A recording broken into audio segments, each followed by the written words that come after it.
Welcome to The Debate.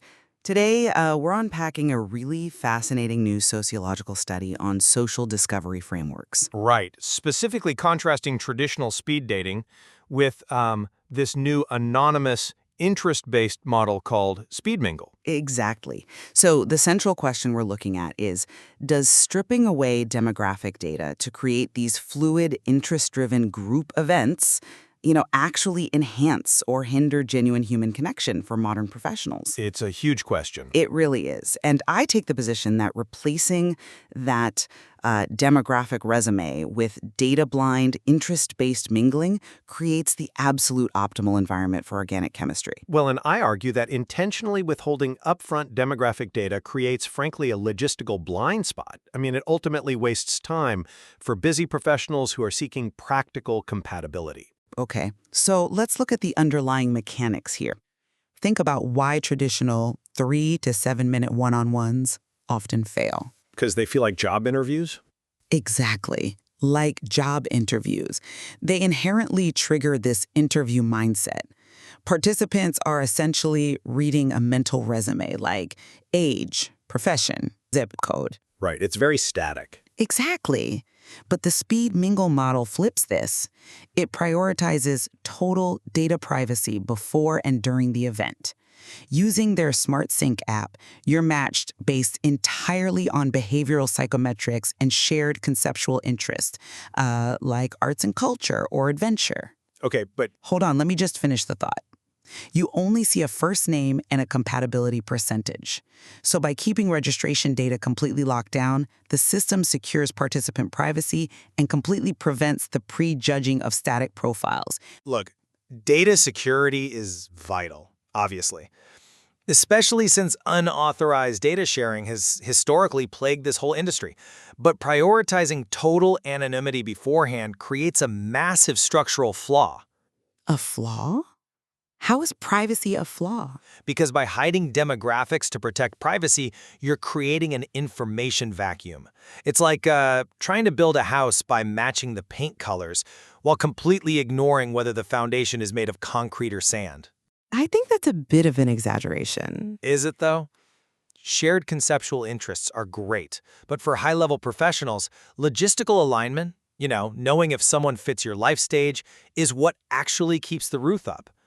If you enter an event with a completely open-age policy, you risk spending your whole evening lacking basic baseline compatibility.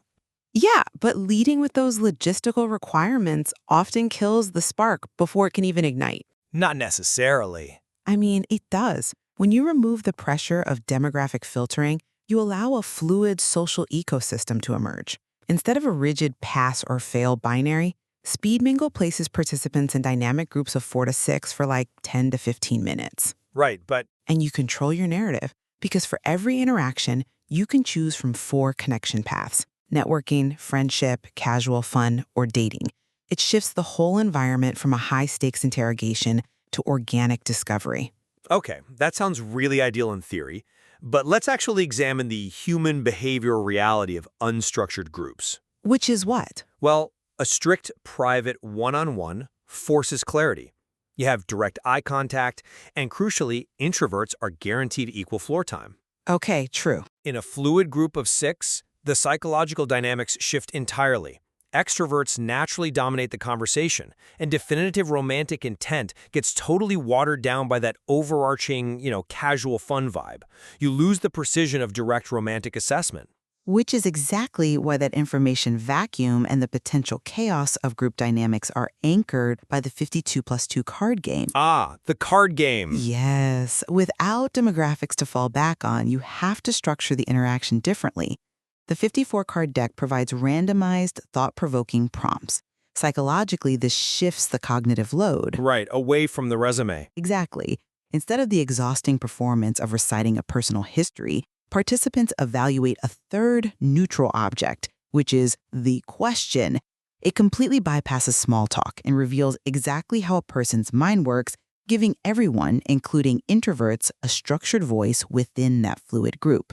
I'll concede that shifting the cognitive load to a neutral prompt is a highly effective way to disrupt the awkward silences of traditional formats. Thank you. But let's look at the professional networking path you mentioned earlier. For busy professionals, treating a fundamental question like, what do you do, as a taboo is highly problematic. Why is it problematic to just be a human first? Because it's like navigating an industry trade show during a blackout. You might be having a lovely chat, but by hiding the exact expertise someone is actively looking to connect with, that strict data-blind approach actually limits immediate, practical, professional networking. And see, that is the core tension of the material. I maintain that interest-based, privacy-first mingling forces us to connect fundamentally as humans first, letting the professional and logistical details naturally follow only when genuine chemistry is established. And I hold that while data-blind connection is a fascinating sociological experiment, intentional demographic transparency still holds immense practical value for efficient matching. There is clearly much more to unpack in how data visibility shapes human interaction. We leave it to our listeners to explore these fluid event models and determine which framework best serves their own social and networking goals. Definitely something to think about. Next time you walk into a room full of strangers, ask yourself, do you want to read their resume or do you want to draw a card and see what happens?